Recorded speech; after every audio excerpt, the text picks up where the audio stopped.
नमस्कार, भारत लाइव देख रहे हैं आप। 2015 में भाजपा बिहार में समुद्र मंथन करने चली थी। छोड़िए समुद्र मंथन, अश्वमेध यज्ञ करने चली थी। अश्वमेध यज्ञ भाजपा ने जो किया था उसका प्रतिफल क्या निकला था, याद है? नहीं याद हो तो आज जदयू कार्यालय के आसपास भटकिए। जदयू के बड़े बड़े नेताओं के जो चौखटी लगती है, जो जिसमें बैठ कर लोगों से बातचीत करते हैं, वहां धीरे से घुस जाइए आप, भेष बदल कर जदयू के कार्यकर्ता के तौर पर, और जाकर देखिए कि क्या चर्चाएं हो रही हैं। जहां एक तरफ भाजपा ने शक्ति प्रदर्शन किया है और अभी करना है, अभी तो जेपी नड्डा ही आए हैं, अमित शाह आएंगे। बड़े कार्यक्रमों के आधार पर 240 विधानसभा सीटों पर भाजपा अपना दावा ठोकने जा रही है। देखिए, वो भाजपा जो पर्दे के पीछे नीतीश कुमार को कमजोर करने के लिए चिराग पासवान का इस्तेमाल करती है, जो एकमात्र सहयोगी उनके साथ आए मुकेश सहनी और बहुत पीड़ादायक समय में आए थे, उनके विधायकों को खा जाती है। जो पार्टी अब तक राज्यों में अपनी सरकार चुनाव से नहीं बल्कि चुनाव के बाद जो अरेंजमेंट्स होते हैं उससे बनाती है, वो पार्टी क्या नीतीश कुमार के प्रति ईमानदार होगी? नहीं होगी। भाजपा जिस तरीके से बिहार में अपनी ताकत बढ़ाने की सुगबुगाहट कर रही है, नीतीश को भी एहसास है कि भाजपा और कुछ नहीं चाहती है। वो जो कुर्सियां दे दिया नीतीश कुमार को, उसी कुर्सियां को वापस ले लेना है, और इसको लेने में कोई संवैधानिक प्रक्रिया का इस्तेमाल भाजपा नहीं कर सकती है। देखिए, जब जब नीतीश की कुर्सी पर भाजपा हाथ डालेगी, नीतीश कुमार अपने सारे घोड़े खोल देंगे, और नीतीश कुमार के घोड़े खोलने के बाद भाजपा के पास ऑप्शंस नहीं बच जाता है। भाजपा के एक एक कार्यक्रम का, एक एक क्रियाकलाप का विरोध करना शुरू कर देती है जदयू। याद है आपको?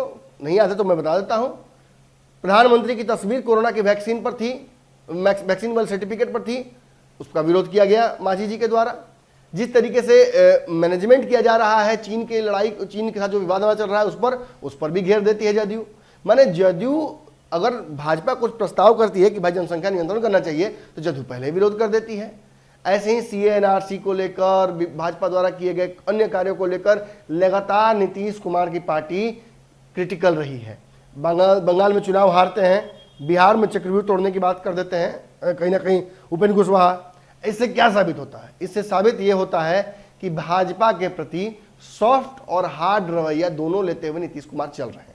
जब भाजपा सरेंडर मोड में रहती है नीतीश कुमार के सामने, तो नीतीश कुमार कहते हैं बहुत अच्छी बात है, आप अच्छे हैं, कहीं ना कहीं स्वागत करने के लिए चले जाते हैं नरेंद्र मोदी जी का। कुछ दिन पहले आपने देखा था कार्यक्रम में, शताब्दी समारोह में।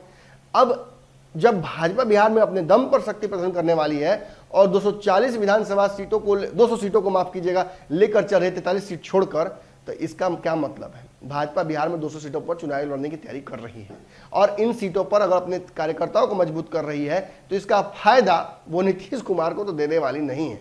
यानी 2024 के बाद जो परिस्थितियां, 23 के बाद जो परिस्थितियां बनेंगी, भाजपा को ऐसा लगता है कि नीतीश कुमार उनके साथ नहीं रहेंगे, या भाजपा खुद ही चाहती है कि वो अपना मुख्यमंत्री दे, और नीतीश कुमार का ये जो एक चल रहा है फेज कि कम भी विधायक लाएंगे तो मुख्यमंत्री हम ही बनेंगे, इसको एक के बार समाप्त कर दे। लेकिन भाजपा चूंकि दूध पीते समय मुंह जल गया है, तो अब छाछ भी फूक फूक कर पी रही है।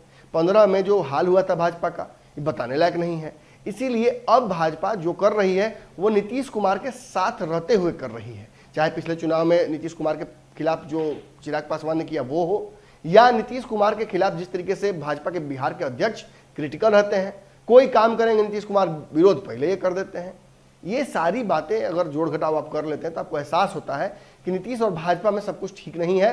वक्त मिलते ये वो दोस्ती है कि अगर मौका मिल जाए तो एक दूसरे का गर्दन काट दिया जाएगा। तलकत पांव तो काटे मूड़ी, ये जो एक कहावत है कबीर का, वो है एग्जैक्टली।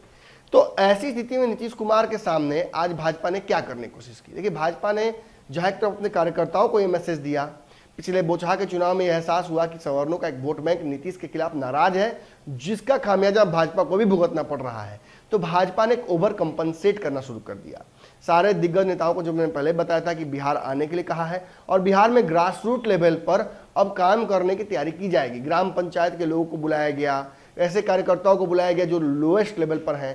अब यहाँ जेपी नड्डा 3 दिन तक लगातार बिहार में काम करेंगे और बिहार के कार्यकर्ताओं को मैसेज देंगे, एक टास्क देंगे कि कैसे 24 के चुनाव तक वो एक्टिवेट कर सकते हैं उस वोट बैंक को, जो केवल भाजपा के प्रति ईमानदारी दिखा रहा है, जो उनके सहयोगियों को वोट नहीं कर रहा है, उनको किस तरीके से अपने पाले में करके वो एहसास करा सकते हैं कि अब हम अकेले लड़ेंगे तो आप हमारे साथ है ना। यानी कहीं ना कहीं एकदम पूरी तरीके स्वावलंबी होने के तरीके पर भाजपा चलने चाहती है। लेकिन जहां एक तरफ भाजपा ने शक्ति प्रदर्शन करने की कोशिश की, वहीं पटना में भीड़ के बावजूद, विभिन्न जगहों पर छोटे मोटे जत्थों के बावजूद, इतना पोस्टर पार्टी के बावजूद, ये सेफली कहा जा सकता है कि भाजपा की आज जो कार्यक्रम है वो फ्लॉप हो गया है। आने वाले समय में जो कल का कार्यक्रम है और परसों की जो तैयारियां हैं उसमें क्या होता है ये देखना होगा, क्योंकि कल अमित शाह की साख दांव पर है। एक भीड़ जुटाने की जो प्रक्रिया है उसमें आज भी हमने देखा कि कई दिग्गज खुद ही गायब थे, सांसद विधायक इनकी भी गैर मौजूदगी थी। इस दौरान हमने देखा कि जेपी नड्डा का विरोध भी किया गया। राजद ने तो साफ तौर पर कह दिया कि जितने भी कार्यकर्ता आए थे ये अलग अलग पार्टियों के कार्यकर्ता थे, इन्हें प्रलोभन देकर जबरदस्ती पटना बुलाया गया था। जदयू, अगर आज किसी भी जदयू के नेता के, चाहे नीरज कुमार जी के दरबार में चल जाइए या किसी प्रवक्ता का बात सुनिए छुपकर, सभी ये कह रहे हैं कि भाजपा 200 सीट पर चुनाव लड़ सकती है। क्या संभव नहीं है? 2015 में भाजपा ने देखा था ना क्या हुआ था। और अगर भाजपा ये सोचती है कि नीतीश कुमार को छोड़कर वो आगे बढ़ जाएगी तो वापस आकर इसी दरवाजे पर मुड़ी झुकाना पड़ेगा और नीतीश को अपना नेता मानकर मुख्यमंत्री बनाना पड़ेगा। बात अगर हमारी है तो हमारे पास बहुत ऑप्शन है। साफ साफ कहें तो कहीं ना कहीं जदयू ने यह स्पष्ट कर दिया है कि जो तैयारी नीतीश कुमार के खिलाफ चल रही है भाजपा की, उस तैयारियों की कोई मतलब फायदा होने वाला नहीं है भाजपा को।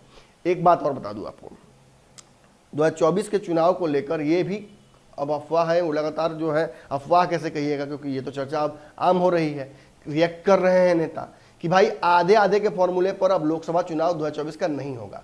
जिस तरीके से विधानसभा में सीट जीतकर आए हैं जो पार्टी, एनडीए में सीटों का बंटवारा उसी आधार पर होगा। यानी जदयू को 50% जो का जो फॉर्मूला जदयू पिछले चुनाव में लेकर चली थी 2019 के, वो नहीं होने वाला है। इस बार भी जदयू देखिए अब पहले ही ये हल्ला करने लगी है कि भाई हम तो 50% चुनाव सीटों पर लड़ेंगे लोकसभा की, हमारे जो सांसद जीत कर आए हैं, एक किशनगंज की सीट छोड़कर सब हमने जीता है, तो हम तो वापस उसी सीटों पर लड़ेंगे। लेकिन भाजपा चाहती है कि एक साथ दोनों चुनाव कराकर नीतीश कुमार को बांध दे, दोनों चुनाव में बांध दे, ताकि नीतीश कुमार अब आगे की रणनीति बड़ी नहीं बना सके और भाजपा को छोड़कर आगे नहीं बढ़ सके। यानी ये सारा जोड़ घटाव अगर आप देखते हैं तो आपको ये एहसास हो जाता है अंदर ही अंदर कि नीतीश, जहां भाजपा एक तरफ अपनी ताकत बढ़ाकर स्वावलंबी होना चाहती है, वहीं नीतीश कुमार भी भाजपा से अलग हटके रणनीतियों पर काम करना शुरू कर चुके हैं।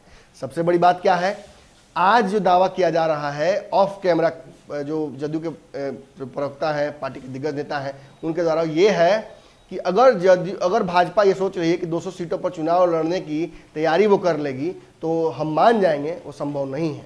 50-50 के फॉर्मूले पर लोकसभा और विधानसभा दोनों का चुनाव होता आया है और इसी फॉर्मूले पर अगर बात होगी तो ठीक, वरना नया गठबंधन बनाने में नीतीश कुमार को समय नहीं लगेगा। कई लोग नीतीश कुमार के साथ गठबंधन करने की लिस्ट में वेटिंग में है, चाहे मुकेश सहनी हो, अब तो चिराग पासवान के भी रिश्ते ठीक होने लगे हैं नीतीश कुमार से। यानी नीतीश कुमार अपने ऑप्शंस को अब धीरे धीरे खोलना शुरू करेंगे और भाजपा से भी अगर गठबंधन उनका रहता है तो नए सिरे से इस गठबंधन को करना होगा। भाजपा जो सोच कर चल रही है कि वो नीतीश कुमार को कि 200 सीटें बिहार में अपने पाले में कर ली है, 200 सीटों पर तैयारी करके 150 सीट अपने पाले में करेगी, तो वो संभव नहीं है। अब नीतीश कुमार के साथ उसे 50-50 के फॉर्मूले पर ही आगे बढ़ना पड़ेगा, वरना गठबंधन तोड़कर नीतीश कुमार नया गठबंधन बनाने की तैयारी कर रहे हैं। अगर ये वीडियो पसंद आई और वह बिहार के राजनीति और बिहारियत से सरोकार रखेनी तो सब्सक्राइब बटन दबा के चैनल के सब्सक्राइब कर ली। ओजे एगो घंटी बा, ओकरा बटन दबा देला से कुल सटीक और मारक खबर रुआ मुफ्त में मिल जाई। अगर रुआ पत्रकारिता के हमनी के नया प्रयोग में सहयोग कर चाहतानी तो ज्वाइन बटन दबा दी। पेटीएम नंबर नोट कर ली 9386816700। धन्यवाद।